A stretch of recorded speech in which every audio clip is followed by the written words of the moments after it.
Anda pilih Ganjar, maka sebetulnya Anda mencoblos kandidat hangus. Suara Anda tuh hangus. Hangus. Suara Anda sia-sia. Ya, ini khotbah terpenting pada hari ini. Wahai pemilih Ganjar Mahfud, Anda nyoblos Ganjar Mahfud pada 14 Februari 2006, suara Anda hangus. Kenapa? Karena Anda tidak akan lolos ke putaran kedua. Yang lolos ke putaran kedua adalah Prabowo dengan Anies. Daripada suara Anda hangus, ya, lebih baik Anda memilih nomor 2. Itu. Jadi itu adalah alasan tambahan. Kalau Anda masih merasa bahwa saya pilih Mas Ganjar karena dia merakyat, Pak Prabowo kurang merakyat, saya kasih alasan lain. Bahwa Anda kalau pilih Prabowo, Anda menyelamatkan suara Anda membuat pemilu ini hemat waktu, pemilu ini hemat biaya, dan saya jamin, ya, dalam tanda kutip nih ya, jaminnya ya, namanya usaha manusia kan, bahwa hidup Anda akan lebih tenang. 3 bulan, 4 bulan menuju Juni 2024. Kenapa? Anda tidak akan terjebak lagi dalam situasi seperti 2019. Ada grup alumni perjuangan, ya kan, WAG pecah, ya kan, kemudian ya cebong kampret pertemanan akan terpecah lagi gitu, yang dialami pada tahun 2019. Demikian. Oke guys, ya, itu tadi pernyataan dari Kodari yang menyatakan seakan-akan ini akan terjadi guys, ya, bahwa kita sebagai pendukung Ganjar Mahfud, kalau memilih Ganjar Mahfud itu suara kita sia-sia, suara kita itu hangus, karena yang memenangi nanti bukan Pak Ganjar ya, melainkan Pak Prabowo. Dan kalaupun maju 2 putaran, menurut Kodari ini adalah yang nantinya menang adalah Pak Anies dan Pak Prabowo, ya. Dan dia menyarankan ya, daripada suara sia-sia, suara hangus, lebih baik mendukung Prabowo. Mohon maaf Kodari, ya, Anda itu bukan Tuhan, ya. Anda bukan dewa yang bisa tahu apa yang akan terjadi ke depan, ya. Jadi jangan menggiring opini sesat, ya. Sekalipun Ganjar kalah, ya, tetapi kita sebagai pemilih Ganjar Mahfud puas, ya. Kenapa kita puas? Karena kita memilih berdasarkan rasionalitas kita, ya. Kita bangga telah memilih yang terbaik, karena kita semua tahu dan sadar bahwa hanya Pak Ganjar dan Pak Mahfud yang pantas untuk memimpin bangsa dan negara kita, ya. Sekalipun Ganjar Mahfud kalah, kita tetap bangga sudah ikut ambil bagian memilih orang-orang yang terbaik menjadi pemimpin bangsa dan negara kita, ya. Namun karena setiap orang tidak ada yang pernah tahu apa yang terjadi ke depan, ya, kita tetap optimis, kita tetap yakin bahwa Ganjar Mahfud dapat memenangi pertarungan Pilpres di bulan Februari mendatang guys. Oke, sebelum kita lanjut ke komentar netizen yang lain, saya ingin mengucapkan selamat tahun baru, ya, bagi teman-teman semua yang selalu setia menyaksikan channel ataupun konten dari Bastian Sebo, ya. Saya doakan semoga teman-teman semua di sini selalu dalam keadaan sehat, ya, sehat-sehat terus, berkat Anda bertambah berlimpah, amin. Dan semoga sepanjang tahun ini semua usaha, perjuangan teman-teman semua senantiasa dipermudahkan. Anda pilih Ganjar, maka sebetulnya Anda mencoblos kandidat hangus. Assalamualaikum warahmatullahi wabarakatuh. Buat saudara-saudaraku sebangsa setanah air, dari Sabang sampai Merauke, dari Miangas sampai Pulau Rote, semoga panjenengan semua di Jumat yang berkah ini mendapatkan rezeki yang melimpah, umur yang barokah, keluarga yang sakinah, mawaddah, warahmah, amin amin ya rabbal alamin. Aku akan mengomentari ini video beberapa hari yang lalu, yaitu si tukang survei. Gue bilang tukang aja lah, ada lembaga-lembaga, ada lembaga apa, tukang survei yang sudah masuk angin, Bang Kodari. Wah, kalau khutbah, ini khutbah saya nanti di 14 Februari, beliau bilang apa, siapa yang memilih Ganjar Pranowo di 14 Februari, sebenarnya suara Anda hangus. Hangus dari mana? Dari nenek moyang lu. Kamu siapa? Tahu, kamu tuh mendahului suara Tuhan. Kamu itu rombongan tukang survei yang sudah masuk angin, dibayar oleh para oligarki, para pemegang kendali kekuasaan sana. Tapi tidak bisa. Yang mengatur bukan kamu, yang mengatur sana Allah Subhanahu wa taala.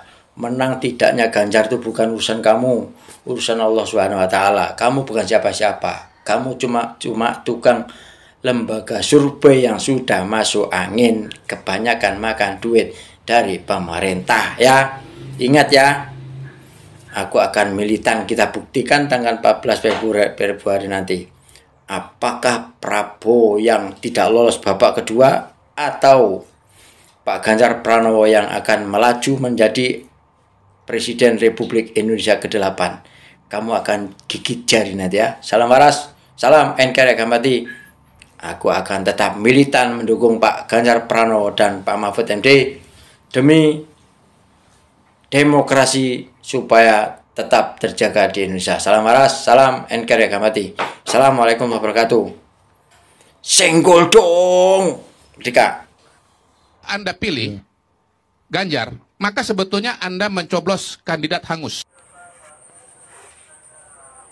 Wedus. Wedus itu kalau lapar ngomongnya ngembeknya itu kan sembarangan ya, seperti itu. Ngomong kalau nyoblos Ganjar suaranya hangus, tai kucing. Bayaran survei kurang. Jadi kalau dia ngomong seperti itu ditambah ngomong, bayarannya kan jadi double.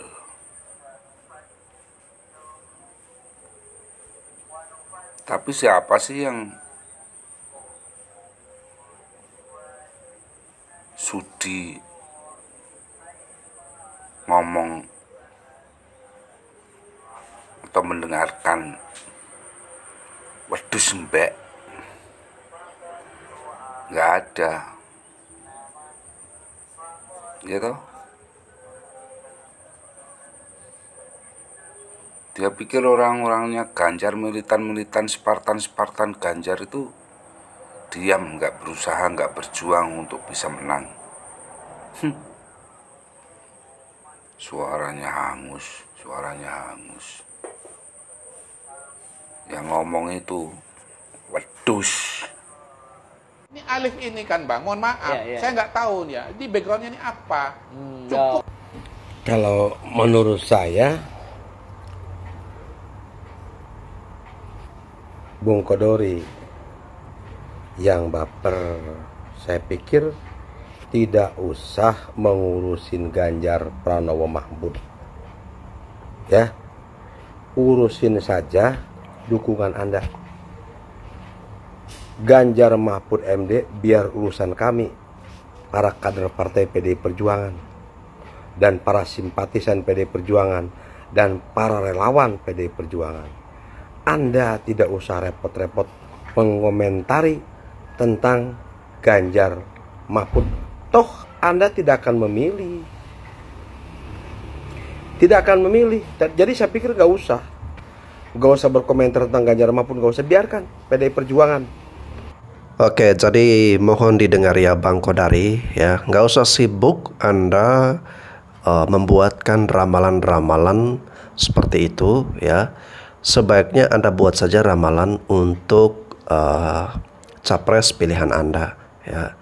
Jangan menjatuhkan dengan cara-cara seperti itu sehingga membuat kubu lain menjadi kurang menghormati Anda ya.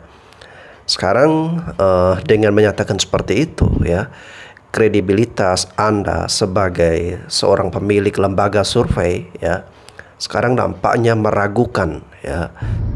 Teman-teman sekalian, mobil khusus para pendukung Mas Ganjar, saya cuma ingin ingatkan Anda bahwa Pak Ganjar itu didukung oleh PDIP dan sedikit kecil sekali kemungkinan yang bukan PDIP mendukung Mas Ganjar.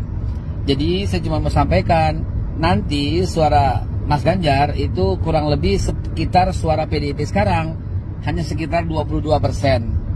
Nah, itu aja sih yang mau sampaikan supaya wake up, sadar, dan this is the time for teman-teman sekalian, mobil khusus para pendukung Mas Ganjar. Assalamualaikum warahmatullahi wabarakatuh, Babe Haikal. Jadi jangan berandai-andai ya. Saya pikir Babe Haikal urus aja dukungan Anda. Biarkan kami orang PDI Perjuangan yang mengurusi calon kami dengan para relawan Pak Ganjar Mahfud. Kenapa?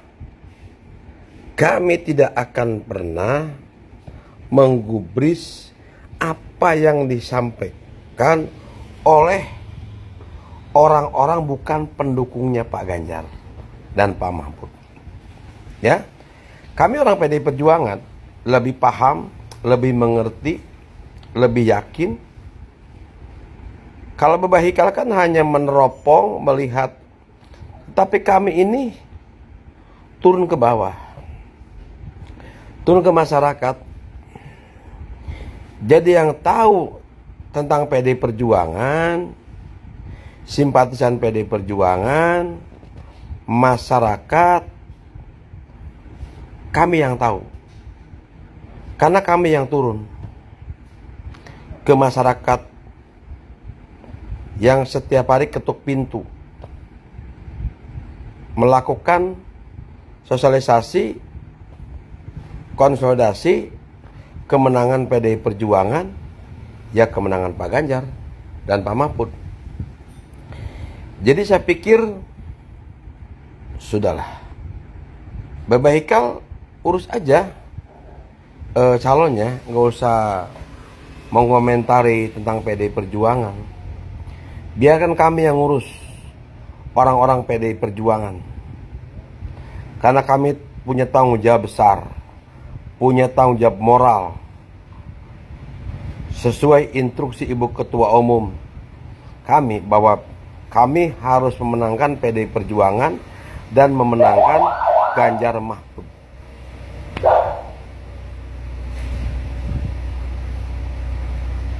Kami para kader PDI Perjuangan di seluruh Indonesia tidak tinggal diam, ya, karena ini sebuah harga diri. Ini sebuah harga diri. Saya pikir Babe Haikal urus aja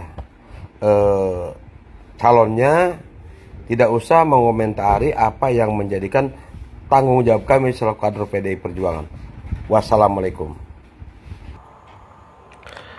Oke guys ya, selain Kodari sekarang juga ada Babe Haikal ya, yang juga memprediksi atau meramal bahwa nanti Pak Ganjar yang bakalan kalah ya di putaran pertama ya. Jadi mereka sudah melangkahi atau mendahului Tuhan guys ya, bahwa mereka yang tahu betul, mereka yang paham betul bahwa kemenangan ada di pilihan mereka ya. Nah, saya melihat apa yang mereka lakukan ini sebagai suatu serangan mental guys ya, serangan psikologi ya bagi para pendukung-pendukung Ganjar Mahfud. Karena mereka sadar bahwa kekuatan Ganjar Mahfud ini mengerikan. Kekuatan Ganjar Mahfud ini dapat memenangi pertarungan Pilpres nanti ya. Hanya saja mereka memainkan, merusak psikologi ya, sehingga membuat para pemilih-pemilih Ganjar Mahfud ini menjadi down, kemudian alih mendukung capres yang lain. Kalau saran dari saya kepada pendukung-pendukung Ganjar Mahfud, tetap gunakan prinsip bahwa sekalipun Ganjar Mahfud kalah ya, kita harus bangga guys ya. Kita bangga karena sudah memilih presiden dan wakil presiden yang terbaik untuk bangsa dan negara kita. Kita pilih menggunakan akal dan rasionalitas kita ya. Kita memilih kandidat yang terbaik. Dan sekali lagi, apa yang akan terjadi nanti ya, secara pasti itu hanya diketahui oleh Yang Maha Kuasa ya. kita sebagai manusia hanya bisa berharap dan berdoa ya. Semoga Ganjar Mahfud bisa memenangi pertarungan Pilpres di tanggal 14 Februari mendatang. Assalamualaikum rakyat Republik. Pertanyaan ini sangat bagus.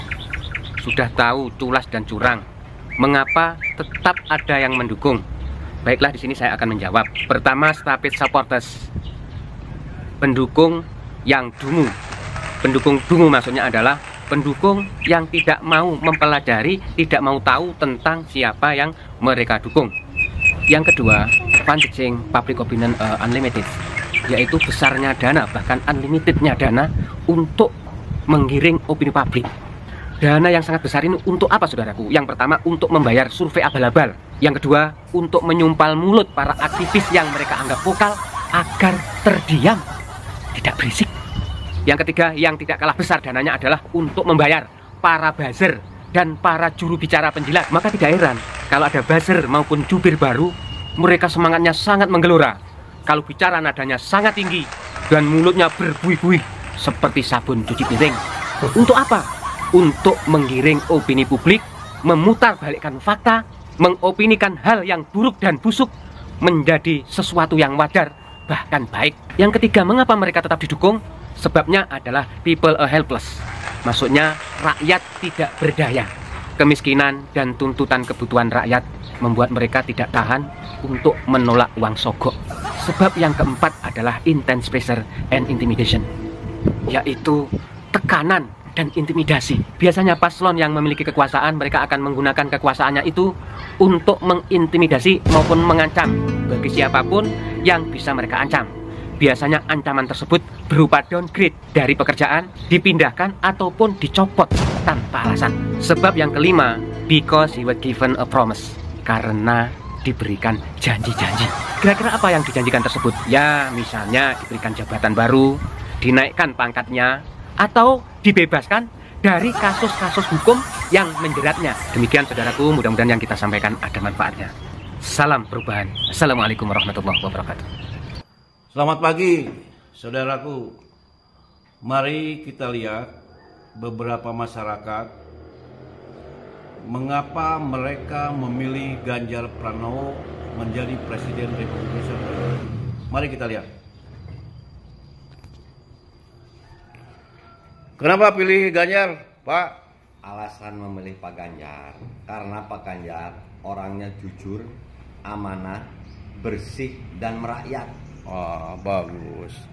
Kenapa pilih Ganjar ini, pemuda? Oh, saya milenial, pasti pilih Pak Ganjar. Pak Ganjar itu pemimpin yang cerdas. Alhamdulillah. Kenapa pilih Ganjar, Pak? Ganjar adalah salah satu orang yang bukan tipe pengkhianat. Ganjar merdeka. Kenapa pilih Ganjar? Ganjar Pranowo satu-satunya calon presiden yang konsisten menolak berhubungan langsung dengan Israel. Itulah alasan mengapa warga masyarakat pilih Ganjar. Terima kasih. Bismillahirrahmanirrahim. Assalamualaikum warahmatullahi wabarakatuh. Ketemu lagi dengan saya Edone punya suara. Kali ini Edi Ramadan berbicara dalam konteks janji saya, yaitu tentang Pilpres 2024, khususnya adalah pasangan nomor urut 3 antara Ganjar dengan Mahfud MD ya. Ini pasangan ini bisa menang satu putaran. Iya, bisa sekali. Caranya bagaimana? Kuncinya ada di Megawati. Bukan kuncinya ada di Ganjar atau bukan kuncinya ada di Mahfud MD, tapi di Ibu Megawati. Kenapa begitu? Karena selama ini Ibu Megawati pernah mendengung-dengungkan bahwa Jokowi itu adalah anak kandung ideologis Soekarno ya. Itu di mana-mana dia ngomong begitu. Ternyata sekarang di akhir-akhir ini mau pemilu, mau pilpres, itu kan ternyata mencolot ya, mencolot kayak ikan lele itu mencolot ya. Sehingga ternyata bukan anak ideologis Soekarno. Sehingga yang harus dilakukan, karena itu bermain di dua kaki, jelas bahwa sanksi itu harus diberikan secara tegas oleh Ibu Megawati, yaitu Jokowi dikeluarkan dari PDI Perjuangan. Nah, kalau sudah dikeluarkan, maka berikutnya anaknya Gibran keluarkan dari PDI Perjuangan. Kemudian berikutnya Kaesang keluarkan dari PDI Perjuangan. Tiga-tiganya itu sudah bukan lagi anak kandung ideologis Soekarno. Dengan demikian otomatis warga atau pendeng gepeng yang ada di mana-mana sekarang bertebaran di mana-mana itu pulang kandang semuanya, pulang kandang ke Ibu Megawati. Nah, kalau sudah pulang kandang semua, menang satu putaran. Saya tidak akan bicara soal Mahfud MD dengan kaum Nahdliyinya karena itu sudah terlalu banyak yang masuk ke Caimin ya. Kemudian saya tidak akan bicara soal Ganjar. Karena kalau bicara Ganjar malah ketemunya tentang Jawa Tengah yang kalah dengan DKI. Ketemunya tentang karakter Ganjar yang seneng gelewean dengan bokep ya. Tidak, kuncinya ada di Ibu Megawati. Harus tegas, harus tegas. Ayo keluarkan itu. Pasti menang satu putaran, menang satu putaran. Demikian pernyataan saya, mudah-mudahan Anda tidak percaya. Wassalamualaikum warahmatullahi wabarakatuh. Justru sampai dengan saat ini Partai PDIP kenapa tidak memecat atau memberhentikan Pak Jokowi dan anak-anaknya ya? Karena ini menggunakan strategi politik guys ya. Bahwa biarlah kalau toh Pak Jokowi dan anak-anaknya ingin keluar ya silakan ya, tetapi bukan dari PDIP yang memecat atau mengeluarkan Pak Jokowi beserta dengan anak-anaknya, karena akan dibangun lagi narasi ataupun framing besar-besaran bahwa partai PDIP ini partai yang kejam ya, partai yang jahat terhadap Pak Jokowi dan keluarganya, yang justru nanti narasi-narasi seperti itu malah merugikan PDIP sekaligus juga bisa merugikan suara dari Ganjar Mahfud guys. Nah, yang pasti kalau buat saya dibandingkan misalnya Pak Gibran jadi maju gitu Mas Gibran gitu ya. Ya saya pilih Ganjar sama Mahfud lah karena lebih teruji kan. Anda jadi wali kota baru 2 tahun 3 tahun kan belum teruji. Ini urus negara loh, mau jadi presiden loh. Kalau Anda belum lengkap, belum pernah di legislatif, belum nasional ya maksudnya DPR, kan DPR belum ngerti nih pemerintahan seperti apa. Anda belum pernah di eksekutif yang tingkat provinsi, Anda nggak ngerti jadi presiden nanti. Ini bukan soal belajar-belajar, coba-coba loh. Ini negara dipertaruhkan untuk 2045. Ini negara sebentar lagi 300 juta penduduk kita. Mana boleh kita kasih orang coba-coba.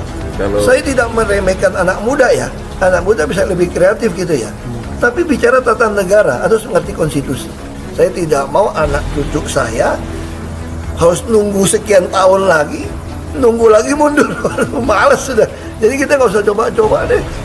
Kami perwakilan dari Komando Barisan Ganjar Pranowo atau disingkat Kombas GP, kami sangat-sangat tulus dan rela membela, mendukung Pak Ganjar untuk menjadi Presiden Indonesia tahun 2024. Kami tidak mendapatkan sepeser pun jika ada selentingan kami dari Kombas GP menerima dana kucuran dari pusat, dari pemerintah, atau dari yang lainnya. Itu tidak benar. Kami Kombas GP benar-benar relawan yang tulus hatinya, yang ingin Indonesia lebih maju dan lebih sejahtera ke depannya dengan mendukung Pak Ganjar sebagai pemimpin kami dan bisa meneruskan program-program Pak Jokowi ke depannya. Sudah jelas Kombas GP mendukung Pak Ganjar Pranowo. Salam relawan Ganjar Pranowo. Ganjar Presiden. Ada satu hal yang menarik dalam kontestasi Pilpres 2024 ini. Kalau menurut saya dari 3 calon itu, nomor 1, 2, dan 3, biasanya kan salah satu yang sering digaungkan ketika dalam kampanye adalah supaya masyarakat memilih berdasarkan rekam jejak. Tapi coba deh periksa untuk paslon nomor 2 ini. Pernah nggak mereka kampanye ngomong gitu? Periksa track record kami, cek rekam jejak kami. Ada mereka pernah ngomong gitu? Satu-satunya paslon yang nggak akan ngomong seperti itu jelas adalah paslon nomor 2 Prabowo dan Gibran. Ini sebetulnya satu hal yang lucu tapi sekaligus ngenes gitu ya. Dan yang lebih ngenes lagi ialah bagi para pendukungnya, karena berarti mereka itu benar-benar nggak peduli dengan masa lalu, nggak peduli dengan track recordnya. Sebetulnya praktek perlunya kita melakukan tracking rekam jejak seseorang itu kan praktek yang kita lakukan sehari-hari dalam hidup. Contohnya saya, kalau saya mau hire sopir atau saya mau hire tenaga kerja, pasti kan saya akan melakukan track record dong. Ini orang ini bisa nggak kalau saya ajak kerjasama? Ini orang ini bisa nggak kalau saya jadikan mitra kerja? Ini orang cocok nggak kalau seandainya dia saya tempatkan di posisi ini dan itu? Kan itu yang kita lakukan. Lantas kenapa untuk memilih satu sosok yang akan menentukan nasib 5 tahun ke depan kita tidak melakukan hal yang sama? Kenapa kita tidak melakukan tracking? Ini pemimpin ini cocok atau tidak untuk menjadi pemimpin saya? Ini untuk 5 tahun ke depan hidupmu loh. Ini untuk 5 tahun ke depan keluargamu. Kenapa begitu abai, begitu tidak peduli? Atau begitu besarkah pengaruh uang sampai akhirnya berubah pikiran seperti itu? Melihat rekam jejak seseorang di masa lalu itu sangat penting. Apalagi ketika orang itu kita akan jadikan sebagai pemimpin kita. Hidup kita akan tergantung pada orang itu, lalu kita tidak peduli dengan rekam jejaknya. Begitu besarkah pengaruh uang sampai akhirnya logika benar-benar menjadi tumpul? Mari kita bijak memilih. Deklarasi pencabutan dukungan kepada Ganjar Pranowo.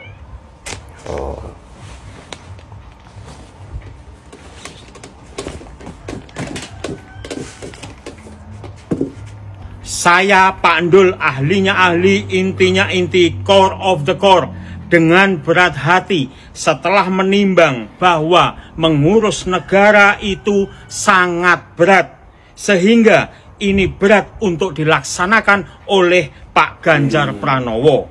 Untuk itu, maka dengan berat hati saya mengalihkan dukungan dari Pak Ganjar Pranowo kepada Pak Ganjar Mahfud. Demikian harap maklum bagi pihak-pihak yang tidak berkepentingan. Tetap 03.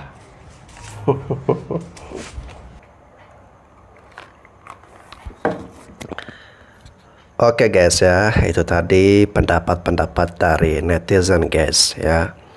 Dan sekali lagi untuk Bang Kodari dan Babe Haikal ya, yang menurut saya mereka menyerang psikis atau psikologi dari pendukung-pendukung Ganjar Mahfud, tetapi sebagai pendukung yang cerdas tentunya tidak mudah goyah ya, tidak mudah terpengaruh dengan opini-opini menyesatkan seperti itu guys ya.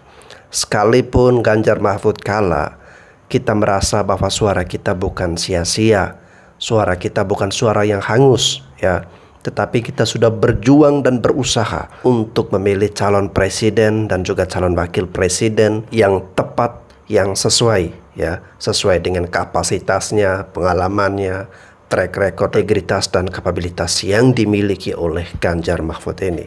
Karena kita semua tahu bahwa Ganjar Mahfud ini sudah terbukti, sudah teruji seperti yang disampaikan oleh Pak Ahok tadi ya. Negara ini negara yang sangat besar. Penduduk kita sebentar lagi akan berjumlah 300 juta guys ya. Jadi jangan main-main atau jangan menyerahkan bangsa dan negara kita ini kepada orang-orang yang haus kekuasaan, belum berpengalaman ya, atau masih minim pengalaman, untuk dijadikan ajang coba-coba. Kita perlu menyerahkan tongkat estafet itu dari Pak Jokowi ke sosok yang tepat guys ya. Dan apa yang akan terjadi di waktu atau masa yang akan datang Kita semua tidak ada yang tahu pasti, ya. Sekalipun itu adalah lembaga survei, ya, jangan mudah tergiring atau percaya, ya. Karena orang-orang pemilik lembaga survei, ya, mereka juga masuk ke dalam politik, guys, ya. Mereka juga punya kepentingan, ya. Mereka juga mendapatkan pendanaan dari orang-orang yang mungkin bisa saja memberikan pesanan kepada mereka. Untuk apa? Ya, untuk menggiring opini publik. Ya, alangkah lebih baik percayakan pada hati nurani Anda, ya. Gunakanlah logika Anda. Jangan mudah terpengaruh, terombang-ambing, ya, oleh lembaga-lembaga survei atau orang-orang yang mengaku sebagai pemilik survei, tetapi nyatanya mereka condong sebelah, guys, ya. Karena kalau Anda sebagai seorang pemilik lembaga survei, ya, Anda harus objektif, Anda harus netral, Anda harus bisa menyampaikan pendapat-pendapat Anda, ya, tanpa harus mendiskreditkan yang lain. Oke guys, terima kasih sudah menyaksikan video saya. Saya Bastian Sebo. Selamat tahun baru. Sampai jumpa lagi.